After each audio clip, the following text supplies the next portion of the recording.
पंचायत समिति सदस्यों और पंचायत प्रधानों के बीच तालमेल की कमी व पंचायत समिति की बैठकों में विभागीय कर्मचारियों की गैर हाजिरी पंचायत में विकास कार्य में रोड़ा बन रही है।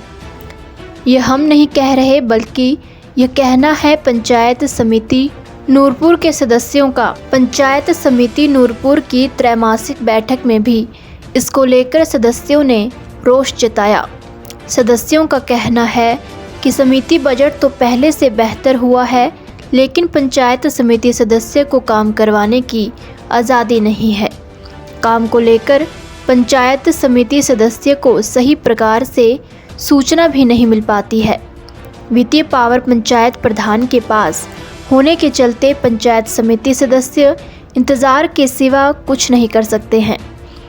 क्या कहना है पंचायत समिति सदस्यों का, सुने।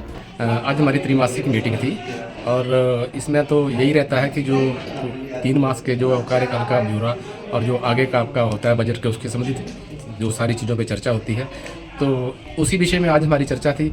और जो हमारा कार्यकाल की बात आपने की, 3 क्या तो 4 वर्ष का ही लगभग होने वाला है, जो लगभग हो ही चुका है। तो बीडीसी में जो हमें सरकार ने जो चीज़ें हमें दी हैं, जितनी हमें मतलब बजट वगैरह पहले से तो बेहतर हुए हैं, ये तो निश्चित बात है, पर उनको काम कराने की जो अब अभी भी उतनी इंडिपेंडेंस या आज़ादी नहीं है, क्योंकि जब वो अपनी पंचायत में जाते हैं तो वहाँ फाइनेंशियल पावर सारी प्रधानों के पास होती है और बीडीसी अपना जब पक्ष रखते हैं या काम कराने का कोई अपना उनकी चेष्टा होती है कि मैं इस काम को जल्दी कराऊं, तो जब तक प्रधान इनिशिएटिव नहीं देगा तो बीडीसी इस विषय में कुछ नहीं कर पाता है। तो मेरा ये कहना है सरकार से कि बीडीसी को भी उतनी महत्ता दी जाए। उनके काम जो पेंडिंग है, जो नहीं होते हैं, चाहे उसमें कई विषय खड़े हो जाते हैं, हो सकता है बीडीसी के प्रधान के साथ कोई इलेक्शन टाइम की ही कोई गैप हो, पर फिर भी अधिकारियों का काम होता है कि उस काम के ऊपर संज्ञान लेके उसको अपने अनुरूप जो समय व तरीके से कराया जाए। नमस्कार जी सर, अब समिति फंड का तो अच्छा पैसा आ रहा है, टाइड अनटाइड का, और टाइमली पंचायतों में जा भी रहा है। पंचायतों में जब पैसा चला जाता है तो प्रधान और सचिव टाइमली काम नहीं करवाते। हमारे सभी बीडीसी में यही रोष है कि जो पंचायत के प्रधान और सचिव हैं वो काम डिले करते रहते हैं। तो हमारी सरकार से, डिपार्टमेंट से यही एक रिक्वेस्ट रहेगी कि आप इनको बोलना कि ये टाइमली समिति फंड लगवाएं। दिखते हैं हमें यही आई है, मतलब 4-5 साल से, कि जो भी हम अपना काम डालते हैं पंचायत के रिगार्डिंग कोई भी काम है, एक तो यह है कि मतलब उसका प्रॉपर ढंग से हम कोई मतलब हमें इंटीमेशन नहीं होती बीडीसी को कि आपके पंचायत का काम लगा हुआ है। जो प्रधान है अपनी मर्जी से काम कराते हैं, तो मतलब ये भी हमें दिक्कत आती है कि क्या प्रधानों और पंचायत समिति सदस्यों में तालमेल नहीं है? नहीं, कई जगहों पर तालमेल भी है, कोई ऐसी बात नहीं। मेरा तो चलो ठीक है तालमेल, पर हमारी पंचायत में अलग अलग पंचायतों से यही सुनने में आता है कि तालमेल की मेन जो प्रॉब्लम है तालमेल। तो आपको अधिकारियों वगैरह से कोई दिक्कत या किस तरह का बजट वगैरह की कमी कुछ आ रही है दिक्कत? बजट में भी यही दिक्कत तो आती है वैसे बजट में भी, क्योंकि प्रॉपर ढंग से उनको मेंशन नहीं किया जाता है। जो भी बजट है उसको उनको प्रॉपर ढंग से मेंशन नहीं किया जाता, हमें इंटीमेशन नहीं आता, या कोई इस तरह की दिक्कतें आती हैं। वहीं पंचायत समिति की बैठकों से संबंधित विभागों के कर्मचारियों की गैर हाजिरी से भी सदस्यों में रोष है। पंचायत समिति सदस्यों का रोष है कि जब भी उनकी मीटिंग होती है तो कई विभागों के कर्मचारी मीटिंग में हिस्सा नहीं लेते हैं, जिससे उनकी समस्या सुनने वाला कोई नहीं होता और वे अपनी समस्या को प्रभावी ढंग से नहीं उठा पाते हैं। बीडीओ नूरपुर अशोक कुमार ने भी माना कि मीटिंग से संबंधित विभागों के कर्मचारियों के न आने से समिति सदस्यों में रोष है।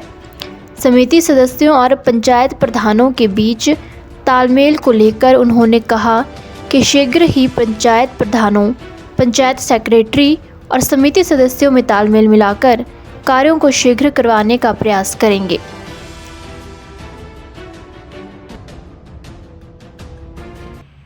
इसमें मैं आपको यहाँ पे अवगत करवाना चाहूँगा कि आज हमारी पंचायत समिति की बैठक जो हर एक 3 महीने के बाद होती है, तो उसमें जो भी हमारे माननीय सम्मानीय पंचायत समिति सदस्य होते हैं, तो उनसे रिलेटेड जो भी उनके प्रस्ताव होते हैं या उनकी कोई भी समस्या होती है इलाके के प्रति, उस पर विस्तारपूर्वक चर्चा की जाती है।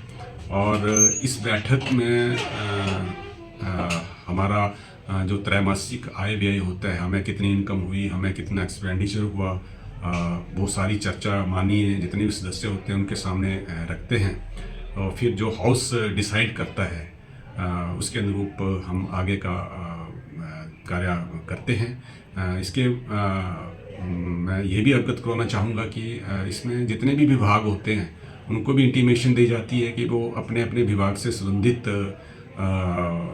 समस्या हैं या कोई भी जो सरकार द्वारा चलाई गई जन कल्याणकारी योजनाएं हैं उनके बारे में जो माननीय सदस्य इस मीटिंग में उपस्थित होते हैं उनको उन योजनाओं के बारे में बताया जाए। तो बड़े इसमें कहना पड़ रहा है कि आज सिर्फ हमारे पास 3 डिपार्टमेंट्स के लोग जो वो आए थे, बाकी कोई भी डिपार्टमेंट्स का लोग। क्या डिपार्टमेंट के लोग सहयोग नहीं करते? डिपार्टमेंट के लोग, आप देखो आज की बैठक में अगर देखा जाए तो हमारे पास एक एनिमल हस्बेंड्री और एक IPS डिपार्टमेंट और एक शायद और कोई डिपार्टमेंट था, वो आए हुए थे। बाकी और किसी भी डिपार्टमेंट का कोई भी नहीं, हर बार मीटिंग में यही रहता है कि यही रहता है हर बार मीटिंग में। मेरी तो ये पहली मीटिंग है, लेकिन आज ये 3 डिपार्टमेंट ही आज आए हुए थे, तो ये थोड़ा सा माननीय सदस्यों में एक रोष भी था। और इसमें एक प्रस्ताव हम नेक्स्ट मीटिंग के लिए पारित करेंगे, जिसकी हम एक प्रतिलिपि हम उपायुक्त महोदय कांगड़ा धर्मशाला जी की सेवा में प्रेषित करेंगे। और आगे के लिए हम ये प्लान बनाएंगे कि जितने भी डिपार्टमेंट्स हैं वो अगली मीटिंग में अवश्य आएँ। मीटिंग में ये भी रहता है कि इसमें जो नेक्स्ट प्लान होता है हमारा वो भी पास हो, तो वो भी आज पारित किया गया। और माननीय सदस्यों को ये अवगत करवाया गया कि आज जो भी कार्य हैं जिनका पैसा कंसर्निंग पंचायत को चला गया है और वो काम मौके पर अभी नहीं हुए हैं, तो मैंने अभी रिसेंटली एक 3-4 दिनों में एक मीटिंग करने जा रहे हैं हम सारे पंचायत सेक्रेटरी से, सारे स्टाफ से। तो उसमें ये सारा लेखा जोखा रखा जाएगा कि ये काम क्यों नहीं हो रहे हैं, तो इसमें ये चर्चा। फिर उसके बाद माननीय सदस्यों के साथ एक मीटिंग फिर की जाएगी, फिर इनको ये अवगत कराया जाएगा कि ये काम जो है वो आपके इस रीज़न से रुके हुए हैं, ये नहीं हो रहे हैं। नूरपुर से ऋषि महाजन की रिपोर्ट। हिमाचल से जुड़ी हर बड़ी अपडेट के लिए बने रहिए EWN 24 news, choice of Himachal के साथ।